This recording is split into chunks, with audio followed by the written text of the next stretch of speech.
Bienvenidos al ambiguo, bienvenidos al Japón del siglo XII. Filtro Kurosawa, vamos para allá.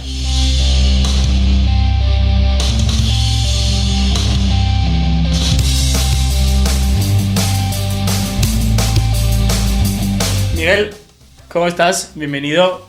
Hemos vuelto. Podemos tener unos dobladores de japonés Pero que todo el rato. Pero que se nos oiga a nosotros también, ¿sabes? Claro, como las dos cosas a la vez, con subtítulos como en el informal, que lo doblaba Florentino Fernández a todos.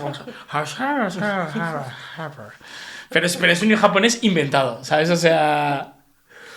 lo más racista lo más racista es el estereotipo. Perdón, ahora vamos con el programa. Feliz año a todos. Hemos vuelto. Hay un programa, yo sigo un programa de YouTube, un canal de YouTube que es Good Mythical Morning, que tiene como 16 millones de suscriptores. No lo conozco, además. Pues es como muy famoso, ¿no? Es como de que hacen cosas con comidas y demás. Y me hace mucha gracia porque de vez en cuando dicen, ellos no se ponen de acuerdo en qué plato es el mejor, vamos a invitar a un chef italiano.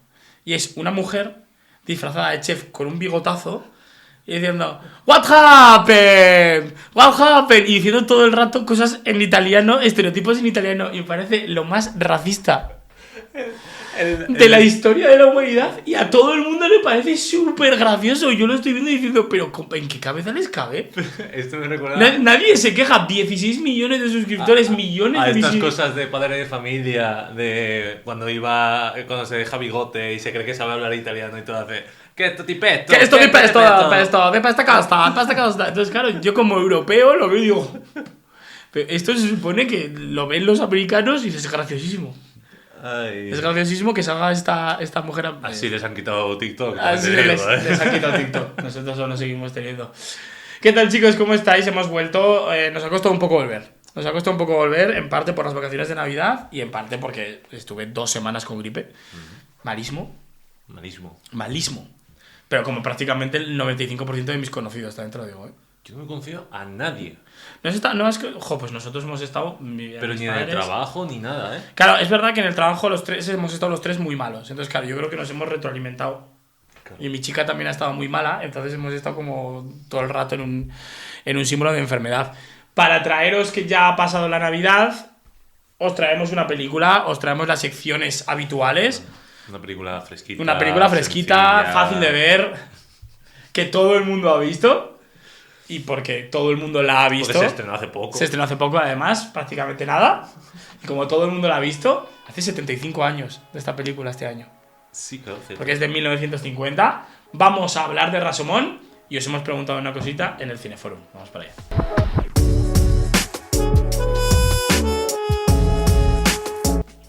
Hemos preguntado en Instagram. Yo he dicho, oye, porque es verdad que esta película y la que hablaremos dentro de un par de semanas son películas, no vamos a decir que no son nuevas. Son películas no nuevas. No son nuevas, a ver, no son películas populares. Ni tampoco son muy comerciales, ni muy populares, ni... La verdad es que no son las mejores películas como para... Como para preguntar. Sí. Ni como para hacer un podcast. Pero bueno, desde cuando nos hemos puesto nosotros las cosas fáciles. Como veis, hemos decorado la mesa. Tenemos muchas cosas de japonés. Hemos puesto una cosa de Star Wars por motivos obvios, ¿verdad? Para nadie. Y tenemos a Artorias otra vez allí, pero pocas cosas más. Preguntamos a la gente si la gente había visto Rashomon, que es la película que vamos a hablar hoy. Una película básica para el audiovisual. Las cosas como son, ¿eh? Sí. Una película básica. 32% de personas, de 50 personas que han votado, 32% que sí, y un 68% de personas que no. Y tengo que decir que conozco a muchas de las personas que han votado. Las personas que han visto Rashomon son personas, casi todas, relacionadas con el ámbito audiovisual, es decir, compañeros míos de carrera, compañeros míos de gente que le gusta mucho, gente muy cinéfila y demás. Casi toda la gente que ha votado que no son gente normal. A ver, es que es una película que si no estás medianamente interesado en el mundo audiovisual, en la narrativa y el cómo contar una historia, Es una película que no te entra, o sea, primero no te entra las ganas de verla. Exactamente, tú no vas a estar en tu casa y vas a decir, voy a ver Rashomon. Pero es que cuando estés viendo Rashomon te va a estar chocando contigo todo el rato. Porque hablaremos de todo lo que lleva la narrativa y estas cosas. Pero es una película que no hace concesiones de nada. Es una película que no estipula un... Bueno, vamos a resumir un poco, si no. Sí. Que es que es básicamente el Japón feudal. Ocurre una violación con un asesinato. Ajá. Y entonces hay varios personajes que lo que hacen es desentrañar, o sea, contar su versión de la historia y de los hechos de lo que ha pasado. La película en ningún momento hace concesiones de lo que es verdad o lo que es mentira.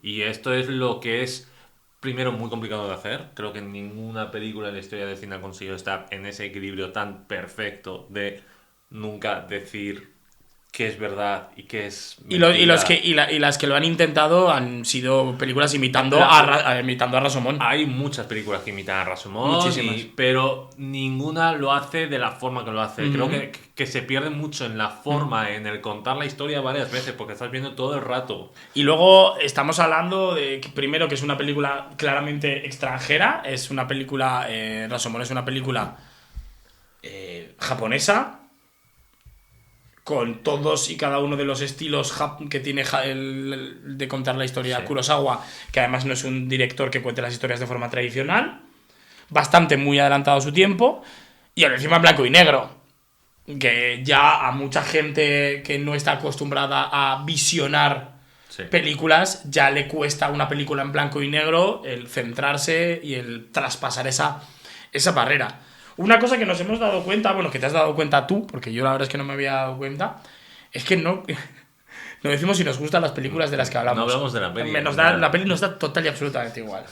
Entonces, en este Cineforum también vamos a opinar nosotros antes de pasar al cine de verdad. Y te voy a hacer la pregunta, Miguel, ¿a ti te gusta Rashomon? A mí me flipa. En serio, es difícil. A mí me fascina Rashomon. Me fascina Rashomon por lo que estaba diciendo antes, sobre todo, porque es una película que está en un equilibrio perfecto. En el que en ningún momento te está intentando decir esto es lo que pasó en realidad, esto no es lo que pasó. Como voy a decir un ligero spoiler en un momento, que entra una de las víctimas de esto que sucede. Hay una medium que es más fea además que un padre, que pegarle a un padre. Y de repente habla una de las personas que ha muerto y dices, bueno, pues esta va a ser la versión de verdad.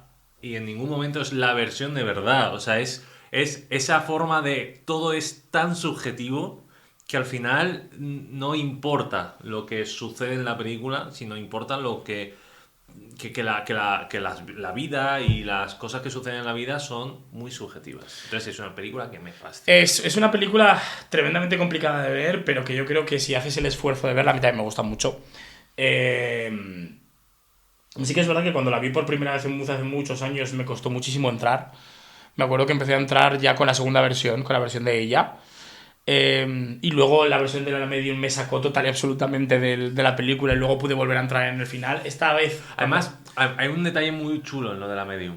Y es que habla con la voz Con la voz de él. de él. Sí, Es decir, del asesinado. si hablara con la voz suya, tú podrías decir, la Medium está diciendo aquí la primera cosa que se le ha ocurrido. Que también puede ser, y simplemente es que se le dé la... Pero cuando tienes su voz, es como dices, no, aquí hay algo más místico y aún así no me estoy enterando de nada. Es una película muy complicada de ver. Cuando la vi hace unos meses, ahora que hablaremos de la sección de Esto es Cine, hablaremos de una cosa. Cuando la vi hace unos meses, que la vi por una razón en específico, no la vi porque a mí me apeteciera ver Rashomon, me gustó muchísimo más, la disfruté muchísimo más, ya sabiendo más o menos qué era lo que tenía que ver y cómo lo tenía que enfocar. La pregunta que podemos hacer al final de cada Cineforum, que también se me ha ocurrido, es si recomendamos esta película. Planteando el podcast en directo. En directo. O sea, esto es una bestia. Es la reunión, vosotros sois accionistas. Es una bestia viva. Una cosa que podemos hacer también, que es recomendar la película. ¿Recomendamos esta película? Joder, complicado, ¿eh? Es complicado. Es complicado. Así como la siguiente que veremos, os la voy a recomendar toda la vida. Esta película os la recomiendo. Si queréis ver Rashomon, podéis ver Rashomon. Os la recomiendo porque vais a aprender mucho sobre narrativa audiovisual, que es lo que vamos a contar dentro Sí. en un ratito. Pero que sepáis que si veis Rashomon, entréis en un universo totalmente diferente al que estéis acostumbrados. Entonces lleva un sello de aprobación, pero con cuidado. Entráis de puntillicas y bajo vuestra Puede ser. propia... ¿La recomendamos? Sí. ¿Sí? ¿La recomendamos? ¿No? ¿Y luego la recomendamos? Yo entraría en el esto de entrar Es una obra con maestra, precaución. Desde es luego, una obra desde maestra, luego, sí, pero sí que es verdad que creo que no es para todo el mundo, ni creo que debería ser la película. Si alguien no ha visto ninguna película de Kurosawa, no creo que sea la película No. con la que tengas que entrar a Tienes la Kurosawa. fortaleza escondida o los 7 samuráis, que yo creo que es Yo bastante creo más... que Los 7 Samuráis o Ran incluso O Ran. es mucho más apropiada para entrar en el tipo Sí, de cine sí. japonés de Kurosawa. Entonces vosotros os preguntaréis, pero chicos, ¿por qué estáis hablando de una película muy difícil de ver y que es una película complicada y no es la película de Kurosawa que ve todo el mundo? Me pillaste. Es que la película es cine.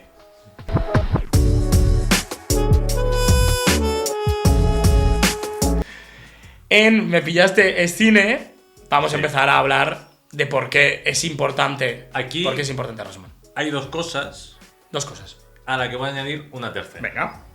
Y es que no vamos a hacer la sección de momento Ajá. de Esto sí es cine. Oh yeah, cambiando. Porque voy a tomar el control del podcast Vas a tomar el control del podcast, me gusta esto. y voy a hablar un poco del contexto. de Hablemos la del peli, contexto de la película. Que creo que a partir de ahora lo voy a hacer con todos. Venga, pongamos Eh, contexto. Kurosawa nace en 1910, creo. No me lo he Vale. apuntado. Es un señor que cuando hace Rashomon tiene 40 años.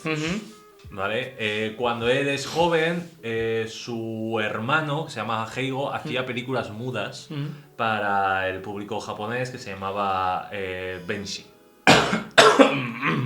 Él, Kurosawa, era sindicalista del Partido Comunista de Japón, cosa que no le daba demasiado dinero y por lo tanto Por lo que decide meterse al cine a escribir. A ver si le da más, ¿sabes lo que te A quiero ver si el decir? cine le da más dinero. Por motivos que se desconocen porque Kurosawa nunca quiso entrar, ese hermano que hacía cine se suicidó. Por lo que sea, también.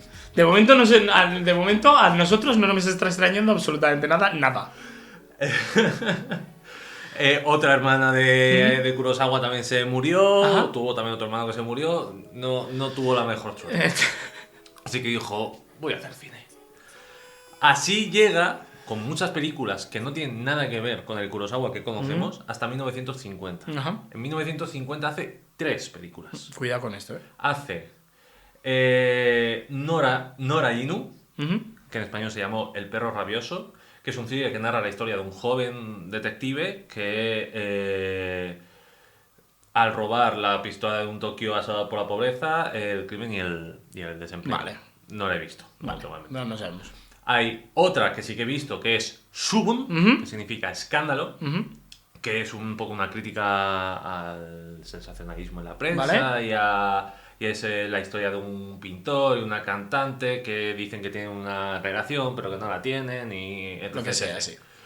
Y estrena, a su vez, de estas dos películas que no tienen nada que ver, que no son de samuráis, que no son del Japón feudal, que no son del estilo de Kurosawa. Parecen bastante actuales las Son dos. películas normales y Sí, sí, corrientes sí. que pueden ser más o menos poéticas o más o menos Estamos buenas. hablando de un Kurosawa que era el rey del cine de samuráis, ¿eh? O sea, es como... Sí, claro, de repente se separa. Cuando tiene 40 años es cuando empieza de verdad con Rashomon, que es la que vamos a hablar hoy.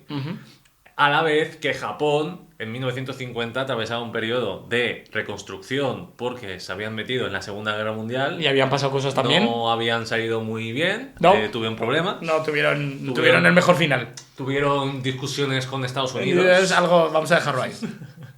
Entonces, Japón estaba muy mal, no había apenas dinero para el cine, no había dinero para absolutamente... Japón tardó una auténtica barbaridad en recuperarse de la Segunda Guerra Mundial. Él hizo Rashomon pensando que Rashomon no iba a salir de Japón.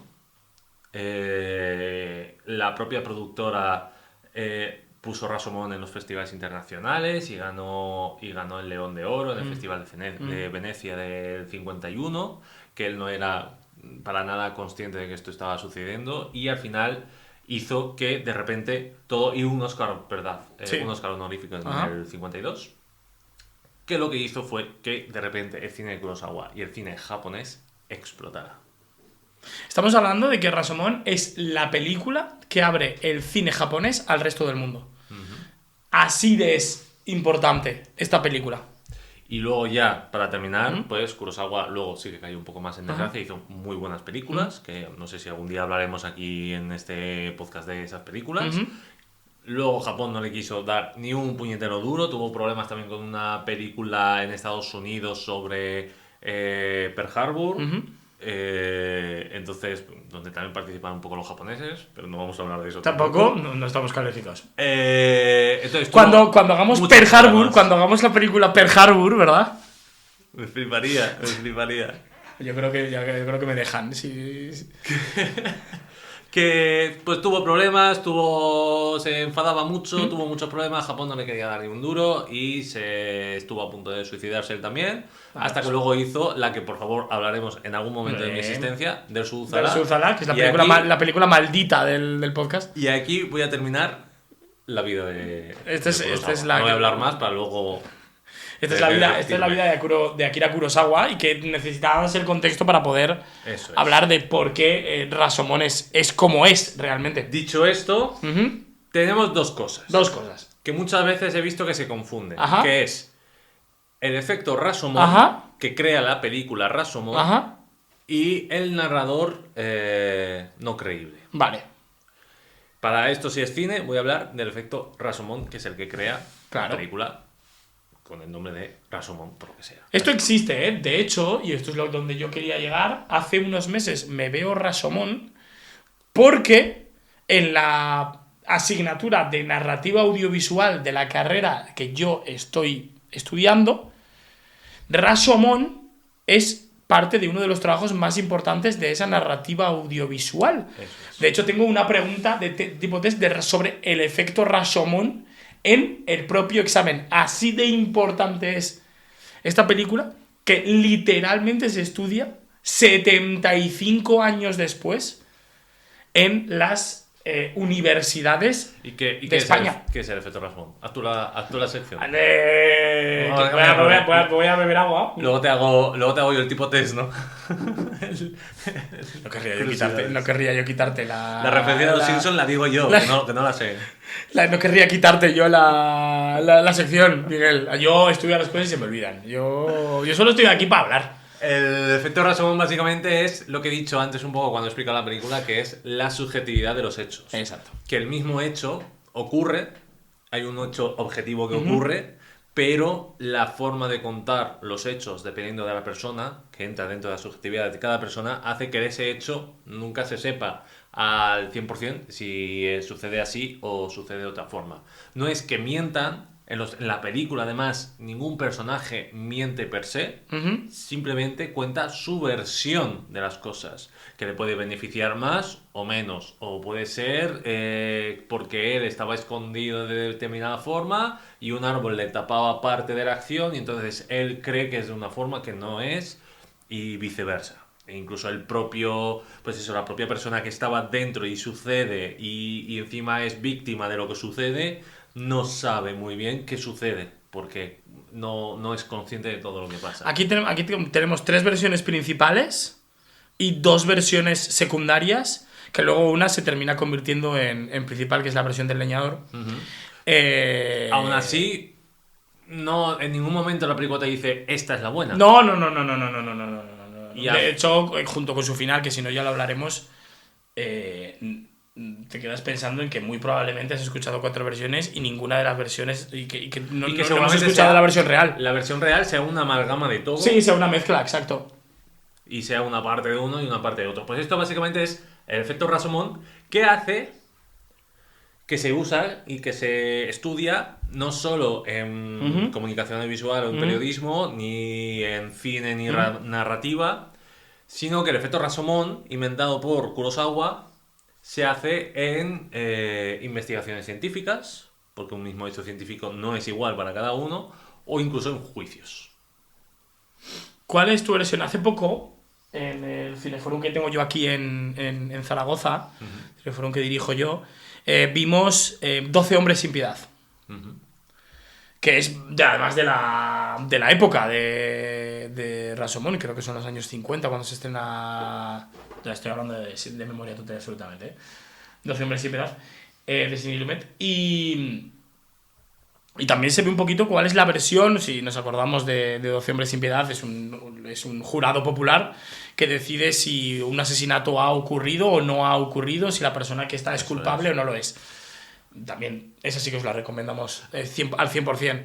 Y también se habla de la subjetividad y de los hechos que han contado unas personas, si son ciertos o no son ciertos. Sí, lo único que ahí no se usa, que yo recuerde, el contar la misma historia varias veces desde no, distintas perspectivas, sino es ver más si una persona está diciendo la verdad o está mintiendo. Pero nunca sabemos si es real o no es real. Y la película tampoco nos dice... Que al final es lo que pasa en un juicio. Que exactamente, la película tampoco nos dice si lo que han determinado está bien o está mal. ¿Sabes? Y ya por terminar con el efecto Rashomon, hay muy pocas películas que hayan usado el efecto Rashomon. O muy pocas... sí, porque luego hablaremos de lo que sí que utiliza el resto de las películas, que es el narrador mentiroso. Eso es. El efecto Rashomon lo utiliza muy pocas películas. Lo utiliza El último duelo, que no lo he visto, una película de Ridley Scott del 19. Que está bastante bien. Es Rashomon hecho otra vez. Sí, es Rashomon por una segunda vez. Es lo mismo, pero es la última gran película de Ridley Scott, te diría. ¿Por qué? Bueno, a mí... A ver, está Napoleón que... Y hace poco vi Gladiator 2... Ahora con más tiburones en el Coliseo. A mí me gusta, tío. A mí me gusta mucho. A mí cuando aparecen los tiburones digo, sí. Me vale. Que las películas... Ahí no hay narradores mentirosos, hay otras cosas. Ponen tiburones y digo, pues me vale. Enfócame otra vez a Paul Mescal, que lo echo de menos ya. Paul Mescal gritando.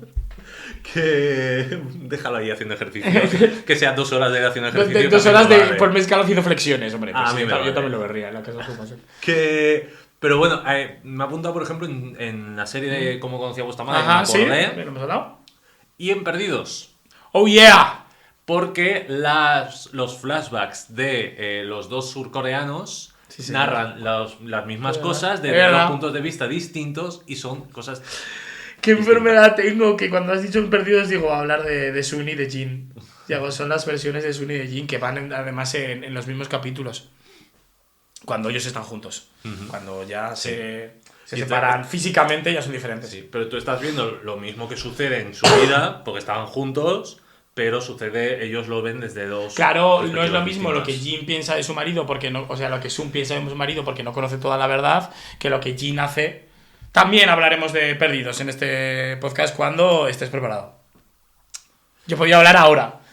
Durante 3 horas. Vamos a la siguiente sección. Pero no va a ser así, tranquilo. No de momento. Esto es cine. El efecto Rashomon es cine. Mi historia con Perdidos. Algún día contarás tu historia con Perdidos, que es bastante interesante. Algún día contaré yo la mía. Y entonces tendréis que estar aquí durante 3 horas escuchándome hablar. De la que es mi serie preferida. Esto es cine. El efecto Rashomon es cine. Fijaos todo lo que supuso Rashomon para la sociedad moderna y lo que puede llegar el cine a influir. Luego también no lo he puesto, que también Rashomon tiene su remake en el western, como tienen casi todas las películas de Kurosawa de samuráis. Bueno, es que estamos hablando de que el western más famoso de la historia del cine, que es Star Wars, se basa en la fortaleza de Hidden Fortress, la fortaleza escondida de Akira Kurosawa. Es prácticamente la misma historia, es el mismo desarrollo. De George Lucas ha reconocido que se basó en el desarrollo de personajes de esa película para poder crear Star Wars. Y luego pues sí que hay muchos western que son los 7 magníficos, son los 7 samuráis y todas estas cosas. Y tiene de Outlaws, en español creo que se llamó Forajido o algo así. Mandalorian es básicamente Kurosawa. Básicamente es la versión, el remake en western de Rashomon. Es como también sucede una cosa y es desde distintos puntos de vista. No la he visto tampoco, así que no. Yo tampoco, no te sabría decir. Pensé qué película es. Pues esto es cine y ahora todo el mundo con el papel. Que os quiero ver con el papel y boli. ¿Que no cogéis papel y boli? Pues oye, os abrís el móvil, la de libretas, ¿eh? No me abras el Big Monger. Que hoy a pesar de que es el fin de semana, no quiero que me pongas a los jugadores a aprender. Vamos con audiovisual para tontos.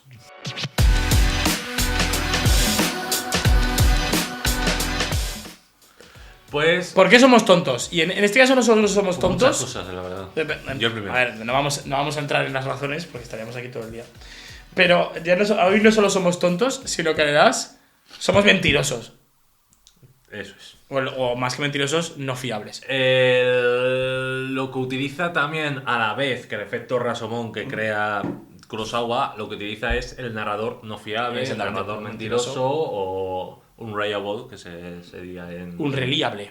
Que se diría en inglés. Uh-huh. Y es algo que no inventa Kurosawa, que se hace desde la literatura, desde Las mil y una noche, que es un término que utiliza, que se formaliza en el libro de Rhetoric of Fiction de 1961, pero que es muchísimo más antiguo. Y básicamente es que no te puedes fiar del narrador de la historia. Alguien te cuenta la historia, pero por determinadas razones tú no puedes fiarte de si lo que te está contando es verdad o no. Que puede ser que esté mintiendo para preservar su honor, para preservar su vergüenza porque está avergonzado, o simplemente no te puedes fiar porque la visión de sus hechos está totalmente tintada porque no los conoce. Y tampoco es simplemente que no te puedas fiar, no que te esté diciendo la mentira, no que para te esté engañarte. mintiendo todo el rato, sino que no te puedes fiar. Aquí entra Don Quijote de la Mancha, es un narrador no fiable porque está loco. Hay muchas Bueno, pero aquí, hay muchas madre opciones, mía. muchas cosas, y las razones por las que no te puedes fiar del narrador puede ser pues porque es un niño, por ejemplo, que tiene su propia visión de las cosas. Según vayas diciendo las razones, pues se me van a ocurrir películas. Por ejemplo, Un puente hacia Terabitia. Por ejemplo. A mí se me ocurrió un libro. Se me ocurrió... es que me entra en dos. The Catcher in the Eye. Mi libro preferido, El guantelete de entreno, sí señor. Esta me entra aquí o me entra también porque tienen poca inteligencia. Porque al ser más joven no tiene su versión de los hechos inteligencia para desarrollada. procesar los hechos. Es básicamente su visión del mundo. Correcto. Puede ser porque sea el autor, el narrador, perdón, sea racista, clasista, que tenga como un narcisismo o una patología de mentir. Como, pues por ejemplo, American History X. American Psycho. American Psycho también, exacto. Puede ser también pues porque tenga enfermedades mentales de esquizofrenia, demencia, alucinaciones. Como Donnie Darko, por ejemplo. Donnie Darko, el Club de la Lucha. El Club de la Lucha es la más típica. A mí cuando empiezo en el narrador mentiroso, la primera que se me ocurre siempre es en el Club de la Lucha. O que podríamos hablar de ella en algún podcast. Sí. O también que el narrador te esté intentando convencer de algo. Es, por ejemplo, Perdida. O el libro Lolita, por ejemplo. De Nabokov. De hecho, me la estoy leyendo ahora porque hacía muchos años que no me la leía de nuevo. Y es todo el rato el narrador diciéndote, es como excusándose todo el rato de lo que está haciendo. Muchos de los libros de Kafka, por ejemplo, también son narradores que no te puedes fiar por las enfermedades mentales, por ejemplo, también. O me ha apuntado también Big Fish. Cuidado con Big Fish, Tampoco te veis un narrador ciertamente mentiroso. Sí, señor. Es que la vi hace poco también. Es verdad.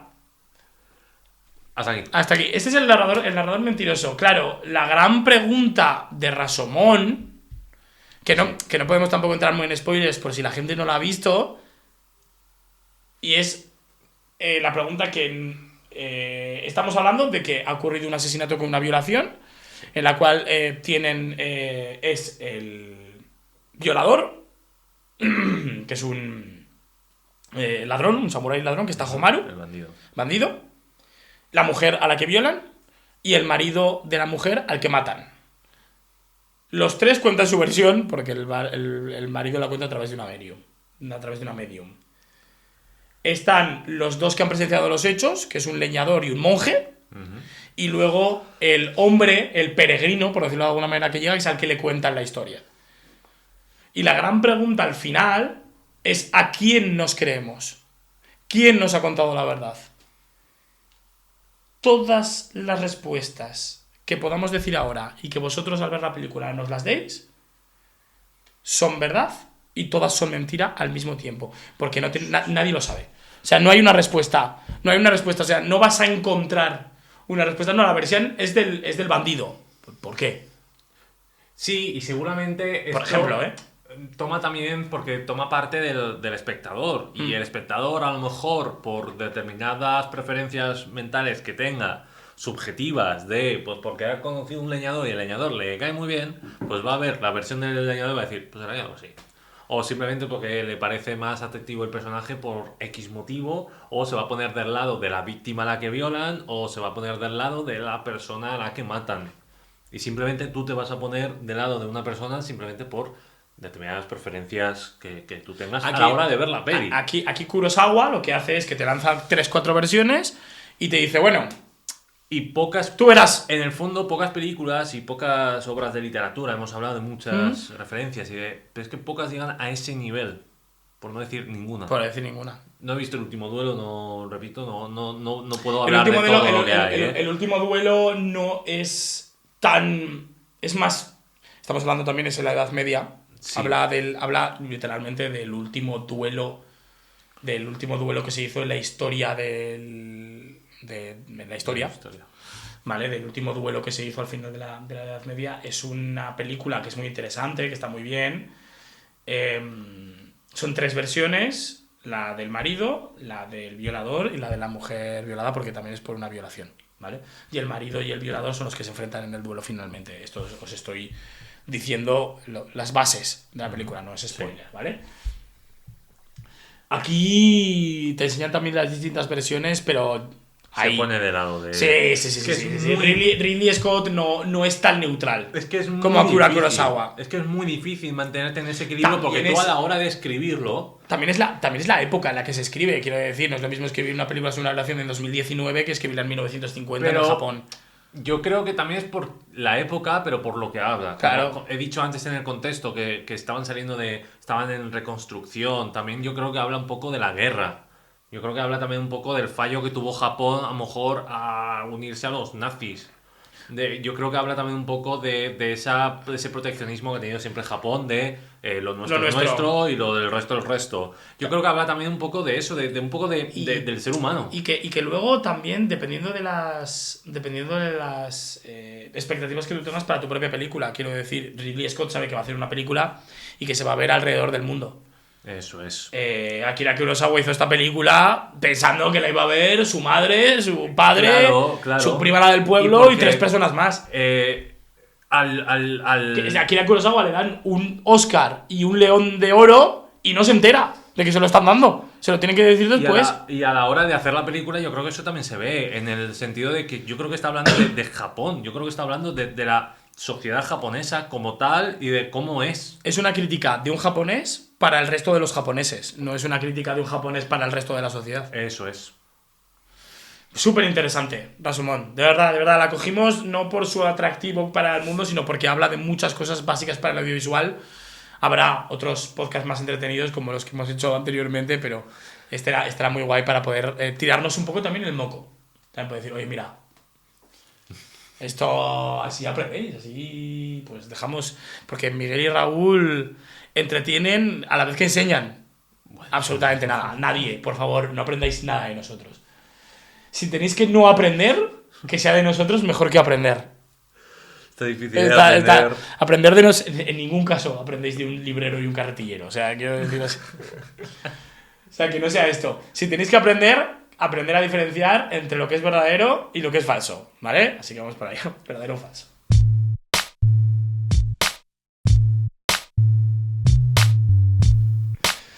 Vale, en mi... Como siempre me has quitado una, pero soy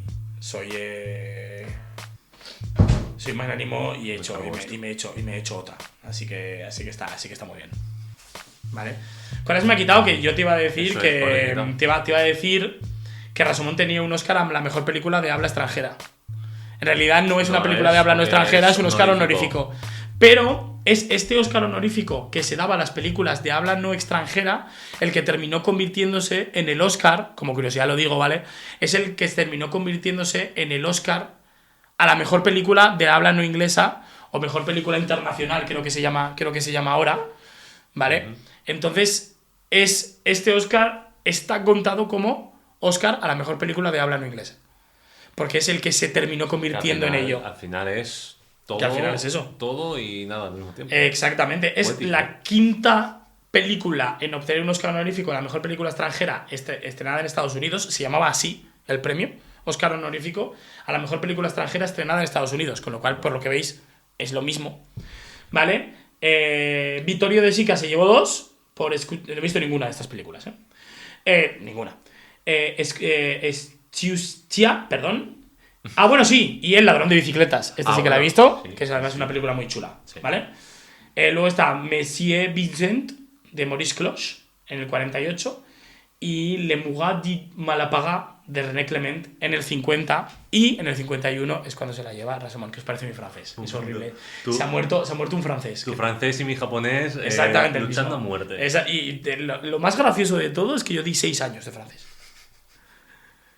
4 en cuarto de la ESO y 2 en bachiller, y se me ha quedado un total de 0 personas. Yo di 2, creo, y el tercero me dijeron, por favor. Cuando sepáis que yo tengo familia francesa, eso ya es lo mejor de todo.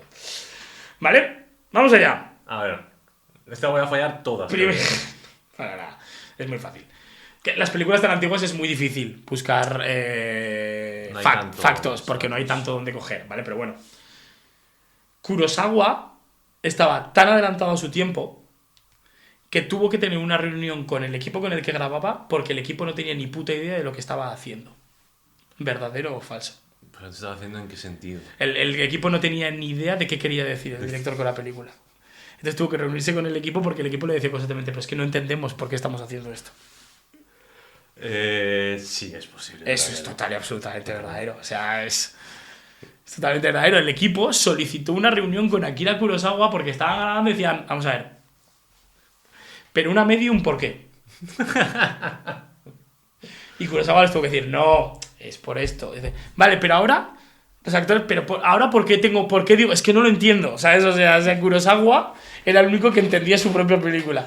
A mí me gusta mucho esto porque esta película tenía todas las tintes para no salir. Esta película funciona de casualidad. Sí. Funciona porque es muy buena. Porque es muy buena película. Pero todo lo que lidera la película no tiene ningún sentido. No debería haber funcionado. Eso. Y Rashomon funciona. Que está bastante bien. ¿Vale? La lluvia que cae. Esta creo que me la sé. No es lluvia. Es lluvia falsa. ¿Verdadero o falso? No estaba lloviendo. Es lluvia falsa y no es agua. Que no es agua es seguro. Es que yo creo que es falsa. Porque creo que era que tenía como tinta negra como para hacer la lluvia. Esa sí que me la sabía. Como para hacer la lluvia más intensa. Tenía tinta negra para hacer... Esto es verdadero. No era agua, ¿vale? Es un poco... O sea, era agua con...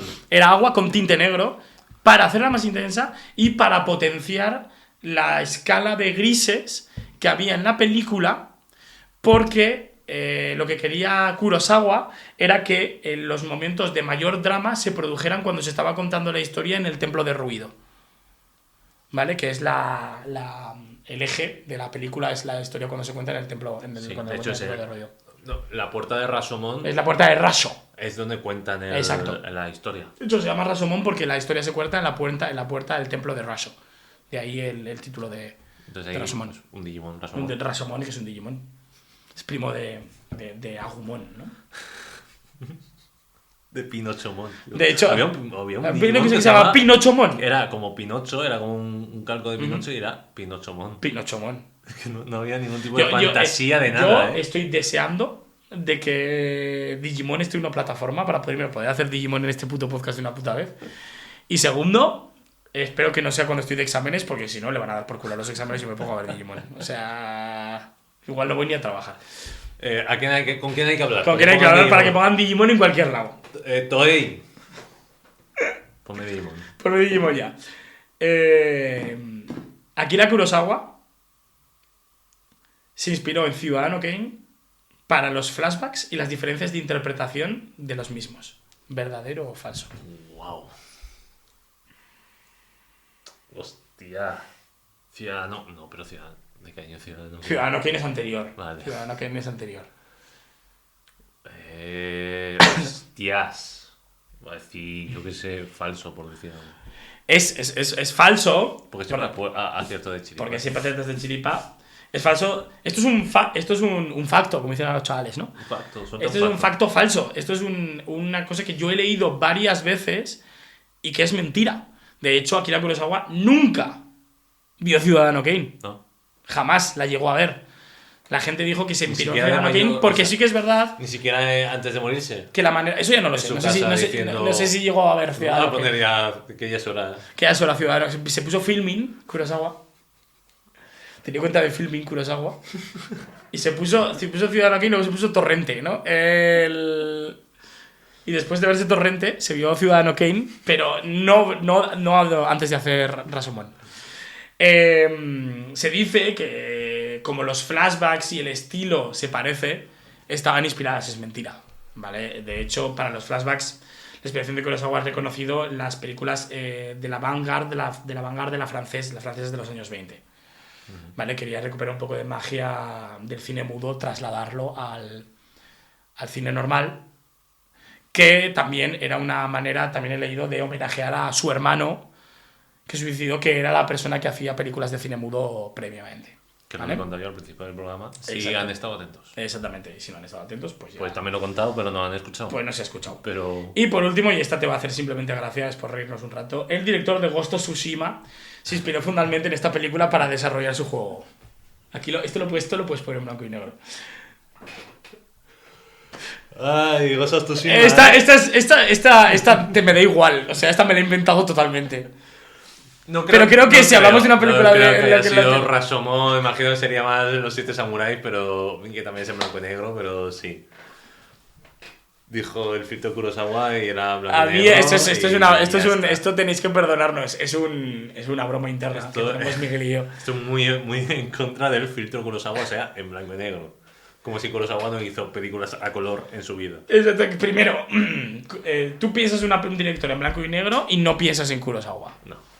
Eso de entrada, ¿vale? A ver, vamos a dar contexto, ¿vale? Hay un videojuego que se llama Ghost of Tsushima, que es un videojuego de samuráis que se hizo hace unos años, bien bueno, por cierto, las cosas como son, que puedes jugar en blanco y negro para que se parezca a las películas de samuráis de Japón. Y a esto alguien, no sabemos quién, probablemente no un japonés, se le ocurrió, porque esto no lo puede hacer un japonés, se le ocurrió poner filtro Kurosawa para rendir homenaje a Akira Kurosawa. Si Akira Kurosawa estuviera hoy vivo, iría a las oficinas de Ghost of Tsushima a pegarle una paliza con un palo de madera a todas y cada una de las personas que se les ocurrió hacer De hecho, esto. probablemente, la verdad, porque tenía bastante genio. Pero Vale, entonces a alguien se le ocurrió hacer esto, no tiene nada que ver con Kurosawa. Repito, Kurosawa... Es más, y luego lo que Claro, pero mola- lo que tú dices es que como si Kurosawa no hubiera hecho películas en blanco y negro. Primero, como si Kurosawa, que sí que es verdad que alguna película de samuráis de Kurosawa era en blanco y negro, como alguna película de samuráis de Kurosawa era a color. Ujú. Y hay películas de Kurosawa que no son de samuráis. Exactamente. Eso para empezar. Y luego, que el blanco y negro, lo hemos hablado muchas veces, el blanco y negro no es un filtro. Hay una iluminación determinada en unos planos determinados y por lo tanto no es Una persona no un pone blanco y negro. Una persona no pone blanco y negro porque dice quiero rodar esta película en blanco y negro porque quiero ponerle este filtro. Y si lo está haciendo, probablemente no sea un cineasta que merezca la pena. ¿Sabes? Solo hay una persona que yo conozca que tuvo que utilizar el blanco y negro porque no le salía bien, y eso es Kevin Smith rodando Clerks. Que suele ser la razón por la que están Que blanco y negro las películas exactamente. modernas, es o porque no salen bien, porque son con poco dinero Ujú. y para disimular fallos, o porque les gusta ser un poco más pretenciosos y sentirse guay para hacer algo en blanco y negro. Efectivamente. Entonces, normalmente... Quitando la excepción, por cierto, de Monk. Exactamente. De Fincher. de Fincher, que guay. está rodada en blanco y negro porque habla de Ciudadano Kane. Pero está rodada en blanco y negro, con su iluminación antigua. Hecha para blanco y negro. Eso etcétera, es. etcétera. Así que aquí tenéis un poquito más de saber, y además metemos la broma de Ghost of Tsushima, que si no yo a mí se me iba a crear un tumor cerebral si no lo hacía. Y ahora, este es el momento que todo el mundo está esperando, el momento por lo cual la gente me para por la calle. La referencia de los Simpsons. Vamos a ver. Si tú eres muy friki, ya sabéis que siempre aquí intentamos sacar que todas las películas tienen una referencia en Los Simpson. Hay otras que me he tenido que arrastrar por las profundidades de internet para poder conseguirlo, y otras que lo he conseguido muy fácil. Increíblemente, esto es de las segundas. Entonces, por cierto, uno de los mejores episodios de la historia de Los Simpson. Te puedo decir, es que yo pensaba... ¿Cuál crees que es la referencia? Es que yo pensé, yo me acordé del episodio de que son como varias historias de Bart se va con Milhouse por ahí, luego Homer le cortan el dedo, se tiene que... Mira, pues no es... Y es como que es la misma historia, pero cómo se van juntando y tal. Yo pensé en ese. No. A Rashomon se le nombra en Los Simpson directamente en un capítulo. Directamente. Temporada número 10, episodio número 23. Voy a decir bien el título. 30 minutos sobre Tokio. Es el episodio en el que van a Japón. Que está prohibido en Japón. Que es un episodio en el que hablamos. Que tú dijiste que estaba prohibido en Japón. Que no se ha visto en Japón. Tampoco se ha visto en China. Se ha visto en toda Asia. ¿Vale? Porque se meten con el por entonces emperador de Japón, Akihito. Entonces como que no les dio mucha gracia. Homer va a Japón en contra de su voluntad. Sí. Entonces Marge le dice en el avión a Homer: pero Homer, ¿a ti te gusta? ¿Te lo pasarás bien en Japón? ¿A ti te gustó Rashomon? Directamente. Es verdad, ¿eh? Marge le dice, y esto me acordaba perfectamente: ¿a ti te gustó Rashomon? Y Homer dice: eso yo no lo entiendo así. Que tiene que ver también que a lo mejor el guionista quería hacer una medio broma sobre Rashomon. Claro, esto habría que verlo en inglés si habla así. En inglés te voy a decir lo que dice directamente. Porque el doblaje español el doblaje español dice cosas. no lo recuerdo de esa manera. Ah. No lo recuerdo de esa. No, No, no lo recuerdo de esa manera. Los Simpson. Rashomon. Te voy a decir la frase. Voy a decir la frase en inglés, ¿vale? Es que hay hasta un artículo de relevo por esto, ¿sabes? En inglés dice that's not how I remember it. That's not how I remember it. No es así como yo lo recuerdo. Se tradujo como no es así como yo lo recuerdo. Que también podría ser una broma de el efecto Rashomon, de que no recuerda haberle gustado Rashomon porque la subjetividad. O simplemente es que lo escribieron así y así se quedó y ya está. Así que ahí está, ¿eh? Rashomon en Los Simpson. El hombre que hizo llorar a un dragón. Uno de los mejores capítulos. Las cosas como ese capítulo es uno de los mejores. Hasta aquí Rashomon. Gracias. Oye, si has visto este capítulo, eres uno de los true fans. Joder, es complicado. Este capítulo ha sido... De hecho, si has visto Rashomon ya... Si has visto Rashomon ya tienes todo mi respeto. Y si al final de esto te pones Rashomon, pues también lo vas a tener, porque Rashomon es una grandísima película. Miguel, un placer. Y a vosotros, chicos, os emplazo a la mitad del océano Atlántico.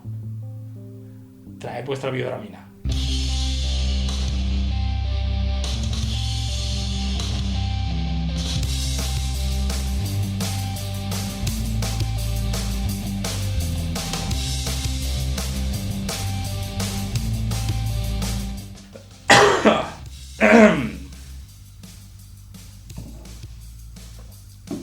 Vamos allá. ¿Preparados? Al equipo de grabación. ¿Estamos todos bien? ¿Todos preparados? ¿Sí? ¿Rey? Venga.